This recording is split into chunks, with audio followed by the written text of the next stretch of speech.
presentation title is shown, Shattering Ceilings, the bold ascent of two Black women into leadership.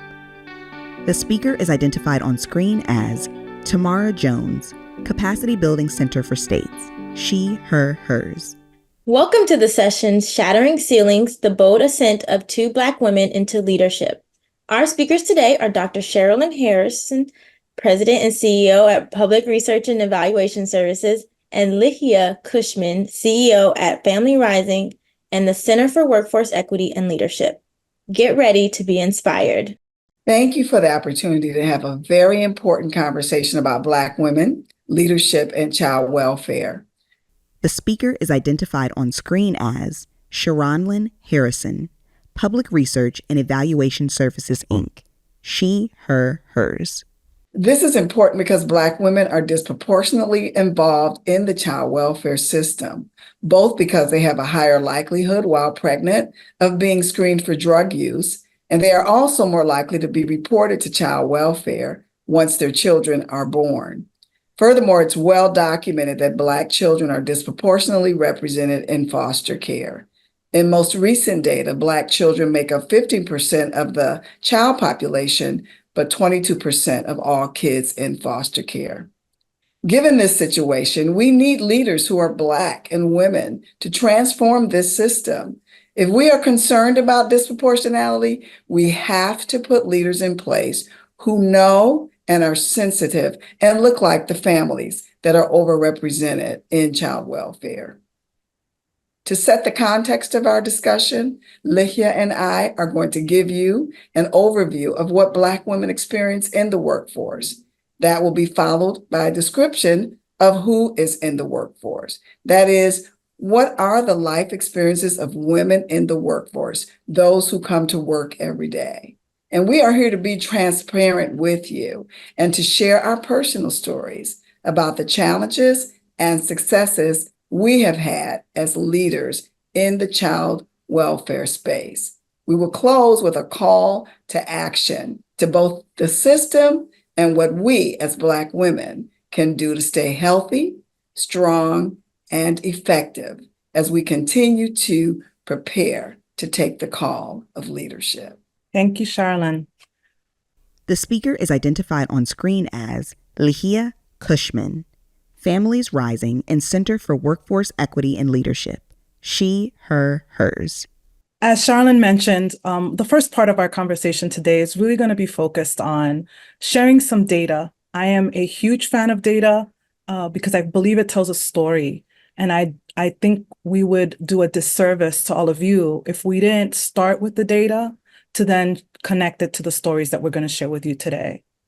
In a recent Forbes article, I was informed of the following. Only 4.4% of Black women hold management roles. Of those 4.4%, only 1.4% are in C-suite management roles.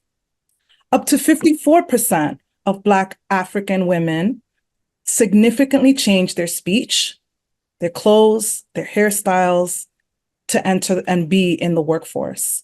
I myself have experienced that as well. Sherilyn, do you have moments where you remember having to adjust how you approach something or how you stepped into a room as you were growing in your professional career? Absolutely. I have the story of staying up all night for something that was due. I was the only Black woman on a team of leaders, and we had an assignment, and I stayed up all night to complete the assignment only to find that everyone else on the team had used their privilege without discussing it with the head manager and deciding that they would do it later. So absolutely. Yeah, I've been in those spaces as well. Additionally, the Forbes article also pointed out that 54% of Black women are often the only person of their race in rooms feeling extra scrutiny. And I can tell you for myself, I often, if you've heard me speak before, you'll hear me say a lot that the role that I've stepped into, the rooms that I have stepped into in child welfare were not necessarily created with me in mind as a leader. And so oftentimes I find myself feeling like the only one of something in a space that is dominated by white culture. And again, we're going to continue this conversation focusing on Black women in the United States. The Forbes article also pointed out that 26% of Black women hear surprise comments about their language skills, abilities, versus 11% of white women. I personally can relate to this. I have had supervisors not only rewrite something I have written with red ink many times, but I've also had people also tell me how eloquent I am for a daughter of immigrants or for a Black girl from the Bronx. And so I step into that space often and often find myself having to remind people that bringing your whole self to work matters, right? And that it shows up in different ways. 40% of Black women say they need to provide more evidence of competence versus 28% of white women. Charlene, I think you had a really great example to speak to this data point. Absolutely. In instances where my research was often scrutinized, I mean, what do you think? A Black woman owning a research company and not being your typical white male with glasses and a beard. And so often when I would suggest something in a meeting of a team where I was the only one, I would be required to write up my suggestion. Everybody else could openly and verbally suggest in the room, but I was asked to write mine up and bring it to the next meeting so that I, again, could show more evidence of competence than anyone else on the team. Point number 6, in a 2022 report, it found that 43% of Black Caribbean women and 41% of East Asian women felt uncomfortable in their workplace cultures. A big part of that has to do with, are we the one of one thing? Are we able to bring our full authentic self to work? Or is it something deeper? And so we'll talk a little bit more about that as we go on. And Charlene, I'm going to pass back on to you. Thank you. And I wanted to make a remark about being the only person of race in the room. I had one instance when I was attending a university directors meeting in San Antonio, Texas. Really excited about being there. And I was approached by one of the organizers to make sure I was legal as I sought to get a pastry and tea at 7 o'clock in the morning. I was told, excuse me, this breakfast is for directors, to which I replied, I am a director. Needless to say, the person during the meeting spent many hours looking at me and apologizing. But again, just because they saw a Black woman suited up, even though it was 7 a.m. in the morning, who would get up to steal a pastry? I don't know. But I was told that, again, they wondered if I should have been there. Was I supposed to be in that space? One other thing I wanted to look at, or we wanted to look at in this, was who are the women that are showing up at work? And we see that 47% of Black women have never been married, and that's compared to 21% of white women. And why is that important? Because research shows that 87% of women still want to be married before having children, and that's despite premarital sex and cohabitation being the norm. We also see in the research that Black women are the head of 27% of Black families. They're the head of household. And they also have a higher prevalence of chronic health conditions, including heart disease, stroke, cancers, diabetes, maternal morbidities, obesity, and stress. And so all of these things confront us, yet we are thought to be and should be strong Black women, strong all the time, no matter what is impacting our lives. This myth is actually a well-researched phenomena called the Strong Black Woman Schema, or SBW. It has been written that the emergence of this schema can be attributed to slavery, when we were labeled as physically and psychologically stronger.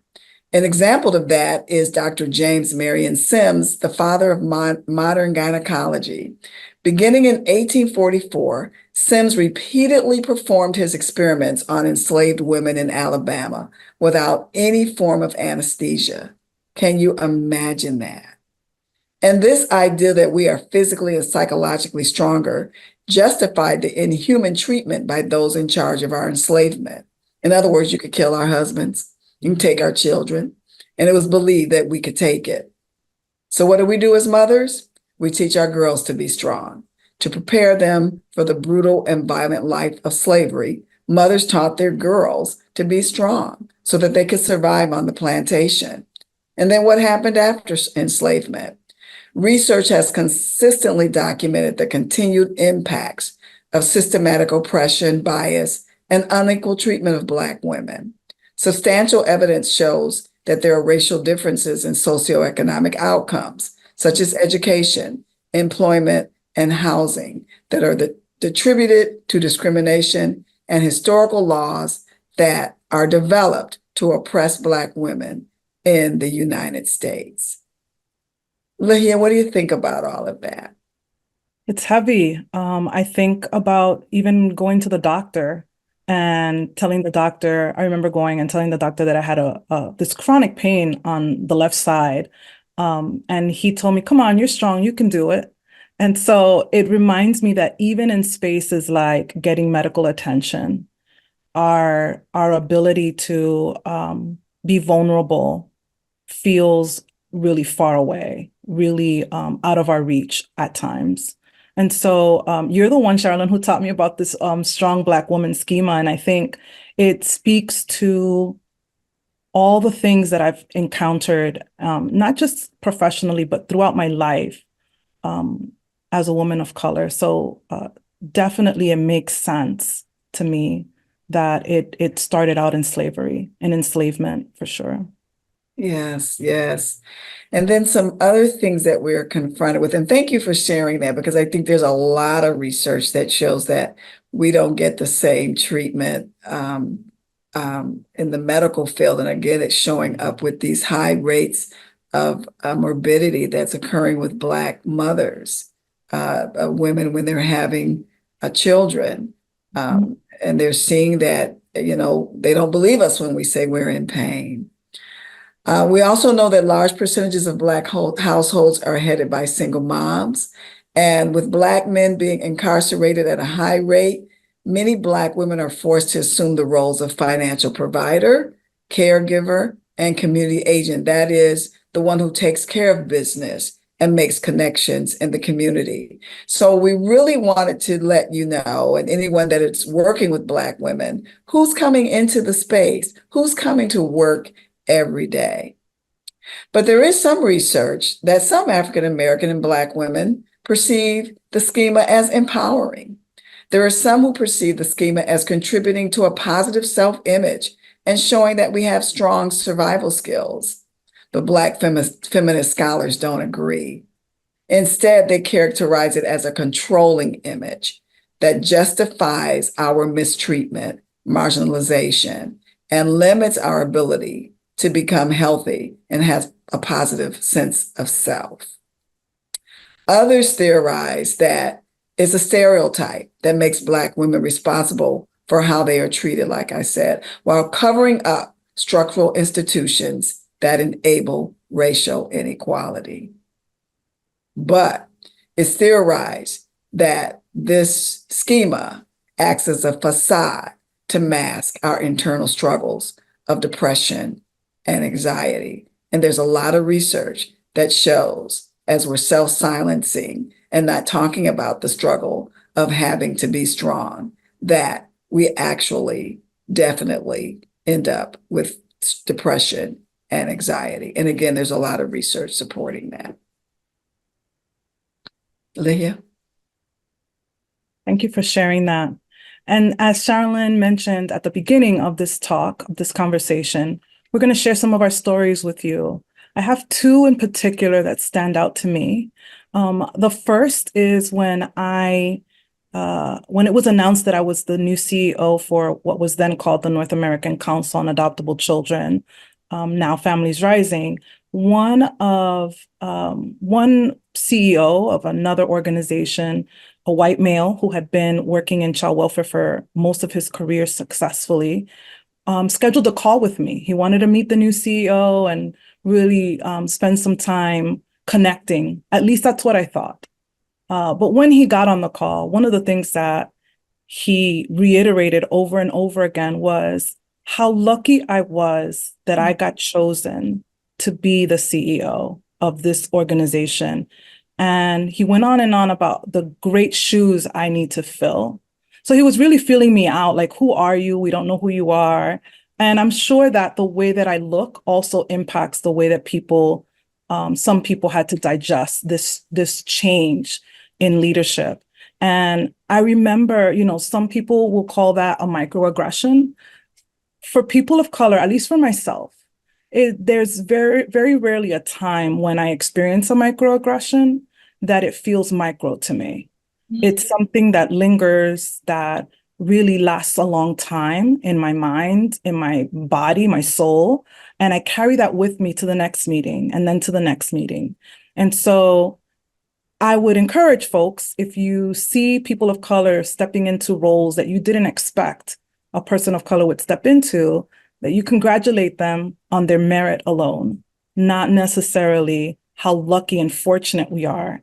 I'm the daughter of immigrants from the Dominican Republic. I grew up on food stamps. I had to go to college and hopefully get an academic scholarship. There's a lot of pieces of my story that I am never going to be ashamed of, but I do think it's important for people to understand that there's nothing lucky about the fact that I was selected to be the CEO. It took a lot of work. It took 25 years of working in child welfare. It took a lot of lived experience. And so for me, that was one of those moments where I was like, even here, right? You think you made it to like this pinnacle, right? Even here, people have a hard time with how I'm showing up. Secondly, the second story I'd like to share goes back 20 years. And while I was at a conference recently, I shared this story as well, because even 20 years later, it still tells a story. So I was an adoption social worker working at a county level position. I had been there for 2.5 years. I was hired because in child welfare during that time, there was a 10% increase in Latinos entering our community. And so during that time, our organization felt like it was really important to hire people that look like the families we're serving and that also speak the language. And so as an Afro-Latina, my first language is Spanish, I had been hired to be part of this adoption unit and really do some big work with families. While sitting in an all-staff meeting, a coworker got a brilliant idea, and she shared that she thought we needed to hire we needed to hire a Spanish-speaking employee to work with Spanish families. And the whole room kind of shifted and looked at me like, is she joking? And I explained to her, I was like, hey, I've been here for 2 years. We've been doing this work together. I'm working with all the Spanish-speaking families. I'm not sure, do you feel like there's an additional need? But she wasn't talking about in addition to me. Her response to me was, oh, you're just Black to me. And in that statement, so many things that were a challenge to me. One is, this is a white woman working in predominantly Black and brown communities. And to put the word just in front of Black was really hard for me to digest. And again, I'm going back to this point on microaggressions. Microaggression that was considered a microaggression felt really aggressive to me, because you're not only eradicating a whole part of me, which is daughter of immigrants from the Dominican Republic. I identify as Afro-Latina. It was a problem, right? But it was also a problem because if this is how she was talking to me, how was she addressing families that didn't look like her? And so I say these really painful, hard stories because I think for those of you who are women of color working your way through this system, through this profession, know that it doesn't really, no matter what level you hit, you're going to face some of this. But I also think that there is hope in how we respond and how we address these microaggressions moving forward. But I know, Sherilyn, you have some fantastic, deep stories to share as well. So I will pass it on to you. Yeah, thanks. And thank you for sharing. I really remember you telling that story, and it really highlights just a misunderstanding about what is right to say and what shouldn't be said, and the invisibility that people are comfortable with you being invisible, you know. Um, for me, I was told I'm really assertive, but I was told that I was too aggressive. I was told that am too outspoken, that I come across like an angry Black woman. But instead, I was just really participating, not angry, but again, being assertive. I was also told one time when someone was trying to give me advice to act like I don't know what's going on. And I was like, well, why would I do that? Because that's not my genuine self. Yeah. And that I want to be genuine in all spaces that I'm in, and I want to feel that I can be genuine in all spaces that I'm in. And just really going back to the whole idea of my need to write whenever I had a suggestion or my work not being valued. It talks about something called epistemic exclusion. And what is a way of marginalizing faculty of color. It's looked at in academia when their beliefs and their, I'm sorry, not their beliefs, but their work is seen as not being valued. And so we aren't published as much, or our work is scrutinized to a greater extent. And so I just see that those are things that we as leaders are confronted with. And you just have to go back and not recognize those things, but not let them impact your journey. Because if you're called to be a leader, you're going to run into those issues. I remember once when I was leading a union, and I had a wonderful mentor, and I felt so bad because I had developed this program. It was doing really well, but people were talking ill of me. And Mary Steele was her name. She told me, when you come out in front like that, and as you grow, people are going to talk about you because now you're visible to them as well. So they're going to try to figure out ways to make you, to break you down. And that has always stayed with me, where now, people can just about say anything about me and I can roll over and go to sleep at night. But definitely that's something I think that we as women of color, as we're pushing through this system and seeking to shatter the ceilings, that it occurs to us much, much more than other people. Doesn't feel good. No, it doesn't. It doesn't at all. Thank you for sharing that. So as we're talking about our leadership experiences, you heard Sherilyn mention that many people thought she was ill-informed, or they told her she was too aggressive or outspoken. She felt excluded.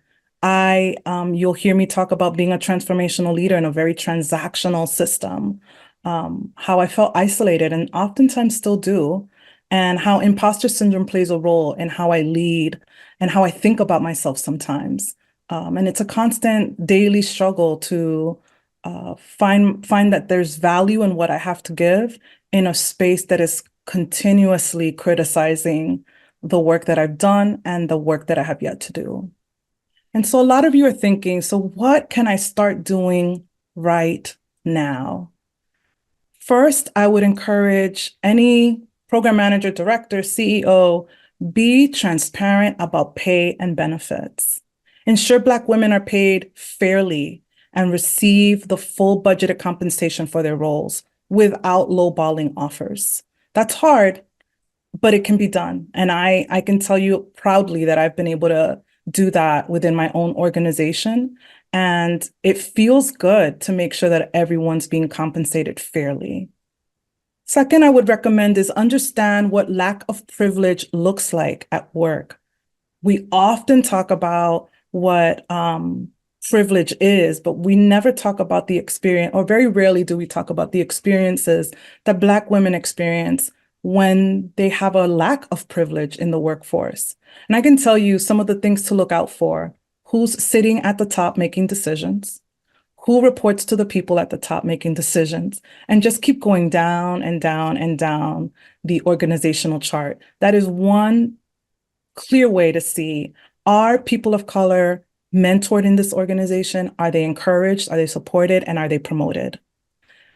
Secondly, we are going through a huge transition within this country where everything's politicized, right? Equity is politicized, belonging is politicized. And so from my organization, we fund DEIB efforts. We will continue to fund DEIB efforts within the organization and externally as well, primarily because without those conversations, those really in detail conversations about why things need to change, until that happens and until we put action behind it, it's not going to go away. So having one DEIB training is not going to change your organization, but it's the ongoing conversations that really, and actions that lead to transformational change. And then mentorship. Are we mentoring just at the surface level? Is there a real intention to not only mentor those that look like you, but Black and brown individuals within the workforce that don't look like you? How do you carve out time to not just tell them what they're doing wrong? Because that's not mentorship. Mentorship is, I believe in you.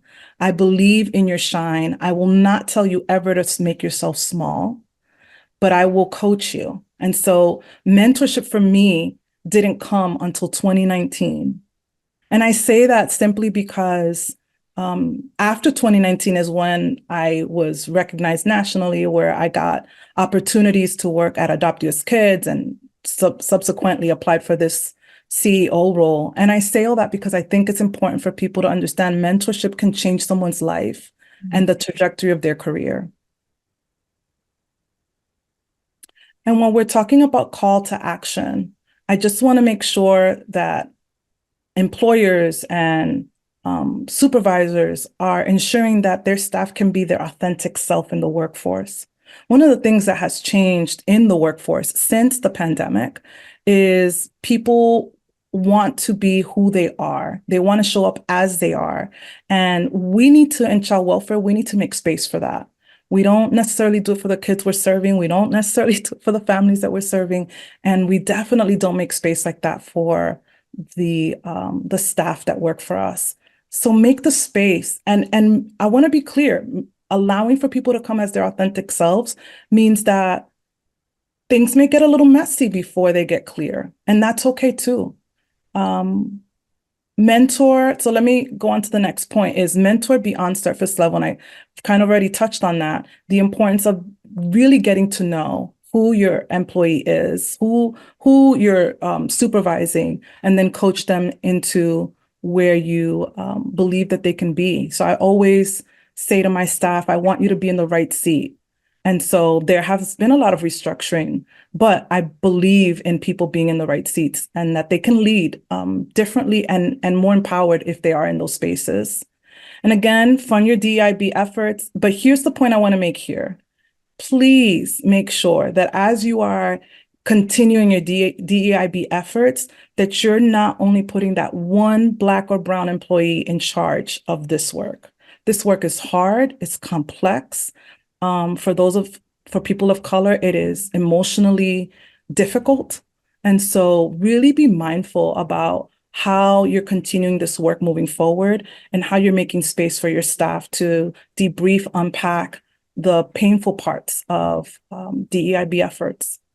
And then when a staff member of color, when a professional of color tells you that this microaggression or this difficult thing they experience, this racist experience happened to them at work, listen and believe them. And that's, when we're talking about allyship, right? We talk about this all the time nowadays. It's a key term, and I'm an ally, and we're putting stickers on our doors, or we're making sure that everybody knows that. True allyship requires going beyond performative actions. I'm going to repeat that one more time. True allyship requires going beyond performative actions. It means speaking up for Black women. It means listening and being willing to risk your own comfort and reputation for that person's voice to be heard. If that is who you are, then we welcome it. But allyship will require some sacrifices. And so I just wanted to put that out there and make sure that we're all on the same page on what that means.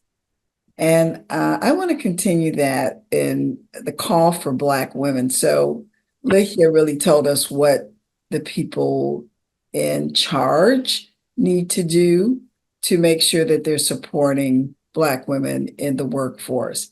And I want to challenge us as Black women to know what we have to do. First of all, we've got to acknowledge the helps and the hurts. There are allies that know how to support you. There are a lot that don't have a clue, and they call themselves allies. But when that doesn't exist, we need to speak up and tell them. I know sometimes it can be scary, worried about your job or your position, but really, when you think about the moral injury that you may experience if you aren't telling people about what is being done to you or how it makes you feel, you don't feel psychologically safe. You need to speak up in those spaces where that doesn't happen. And I just recently had that happen where, and it has happened before, I should say, where people wanted to blame me for something, and I'll speak up immediately and say, I'm not going to carry the blame for this whole thing that's going on or what didn't go right in this organization. I was even told one time, well, someone's got to fall on the sword. And I would say, well, it won't be me, because there are a lot of things that happened that didn't make us make this timeline or where we made this mistake. So speak up. I want to make sure that women know to speak up. Also, avoid maladaptive perfectionism. This is unhealthy setting of unrealistic standards, which combined can make you have harsh self-criticism and low self-esteem. Everything is not a priority. And so I released myself from that. And I told before about, I had a meeting and 2 or 3 people was like, this is due tomorrow, it's a priority. And they were all within the same organization. And I told all 3 of them, all 3 of these cannot be priorities. So let's meet together and decide what is a priority. Remember that story I told about staying up all night thinking that I had to do it? That was to me an example of me wanting to be the perfectionist and finding out that I was up to most of the night and had to be at work at 8 o'clock in the morning, probably didn't get but 2 hours of sleep. Now who I am, I'm firm about self-care. I want to live, love, laugh, sleep, exercise, hydrate, read, travel, dance, walk, whatever I want to do. I make sure that I make time to take care of myself. The work that we are doing in child welfare, and particularly those that are on the front line working in child welfare, requires that you care for yourself. And the whole thing about, I'll go back to the strong Black woman syndrome. There's a quote schema, strong Black woman schema. There's a quote that says, it's a mantra for so much a part of U.S. culture that it is seldom realized how great a toll it has taken on the emotional well-being of the Black African-American woman. As much as it may give her the illusion of control, it keeps her from identifying what she needs and reaching out for help. Go ahead and reach out for help. It doesn't make you weak. It's okay to cry when you're frustrated. Crying is good for you. And so I just want to make sure that you know to take care of yourself. Again, be firm about your self-care. And then you are the nurturer, but don't forget to be nurtured. To be nurtured. It's very, very important that you create space and create relationships that allow you to also be nurtured as you're on your leadership journey. Someone that you can talk to, someone that's going to make sure that you're eating well and taking good care of yourself. We are called to be nurturers in many spaces with our families, and now also at work, taking care of our parents and also at work. And so make sure that you are nurtured as well. In closing, but before I go on, I want to ask Lithia, is there anything you want to say about those calls to Black women? I need to do them for myself. I saw a statement the other day that says that being firm about self-care can be cathartic, can be life-changing. It can also be an act of like revolution, right? This idea of I should matter, I should take care of myself. And I also like the idea of us not only putting the onus on ourselves, right, as women of color. Hey, we've got to do all this really hard work and we've got to take care of ourselves. But employers have a role to play in this as well. And so Absolutely. just reminding employers, like, we should care for our staff and we should care for their well-being, their mental health, and we should ensure that they feel just as comfortable taking time off as they do coming into the office. And so, those are the thoughts that came to mind to me as you were reading those off, Charlene. Thank Great. you. In closing, we could talk to you all day about this, but there are Black women whose work has resulted in changes in the child welfare system. I am proud of the changes that Lithia and I have been blessed to be able to be a part of in the child welfare system. But guess what? It doesn't end with us. You can do it too. And just like Lithia and I and the women of the past that are presented on this slide, like Carrie Steele Logan, born into an enslaved family and was concerned about children being displaced from their parents. So she founded the first Black orphanage. Or Janie Porter Barrett, she was an educator and pioneer in welfare work who founded the Virginia Industrial School for Colored Girls for young Black girls that were incarcerated. Frederica Douglass Sprague Perry formed the Missouri State Association of Colored Girls. And in 1934, she helped founded the Colored Big Sister Home for Girls, which provided much needed child welfare services to girls in the area. Actually, the home existed until 1943 when the government began to provide child welfare services that included Black children. And if you wonder if she was related to the famous abolitionist Frederick Douglass, you are right. She was his granddaughter. You've got Dorothy Pittman Hughes, born in 1938, a social welfare advocate, feminist, and African-American activist. When she was 10 years old, her father was beaten and left for dead, a crime they attributed to the Ku Klux Klan members. So she devoted her life to activism. She co-founded the New York City Agency for Child Development, providing child welfare services, education services, and juvenile justice services. And everybody knows Marian Wright Edelman. No stranger to social workers, no strangers to child welfare. She graduated from Yale Law School and became the first woman to be admitted to the Mississippi Bar in 1964. Of course, she established Head Start and also founded the Children's Defense Forum, eventually persuading Congress to completely overhaul foster care, support adoption, and improve child care. There's space for you in this history as well. So while we talked a lot about the challenges, we also want to know you can do it and be a leader and contribute to changes in the system as well. Wow, Lithia and Sherilyn, I want to thank you so much for your time. This was great. I really appreciate you both sharing your leadership journeys and providing a true behind the scenes look at what it looks like to advance professionally as a Black woman. This concludes our session. Thank you all for joining us. Take care. Screen Reads, a midday message using the CWVE 2024 Leadership Tool.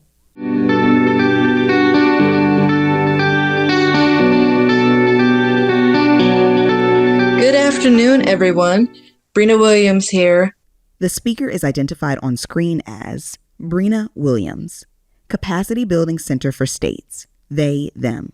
My pronouns are they, them, and I'm a young adult consultant for the Capacity Building Center for States. I hope you've all been enjoying today's exciting sessions. We just wanted to take a few moments to remind you all of the center's leadership tool.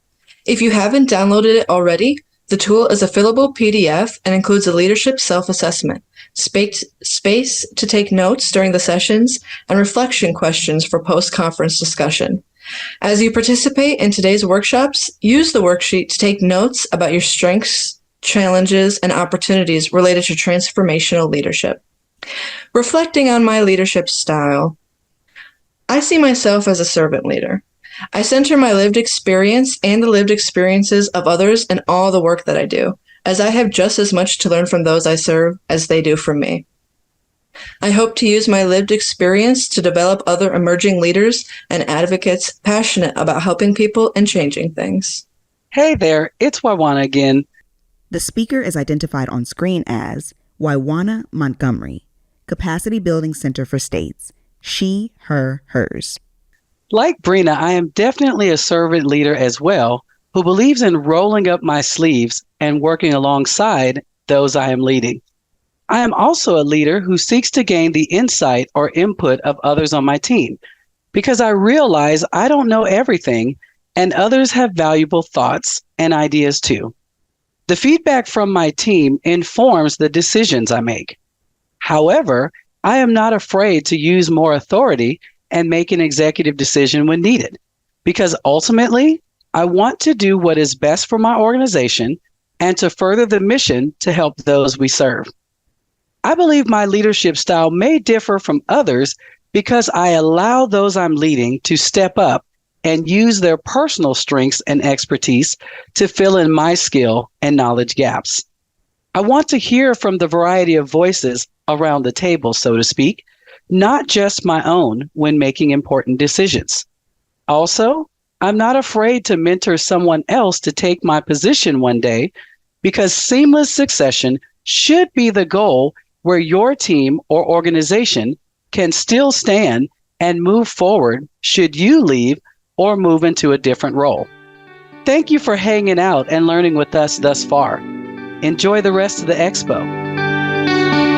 Text on screen reads, "This video was developed for the Child Welfare Virtual Expo by the Capacity Building Center for States and is sponsored by the Children's Bureau. Its content does not necessarily reflect the views and policies of the Children's Bureau."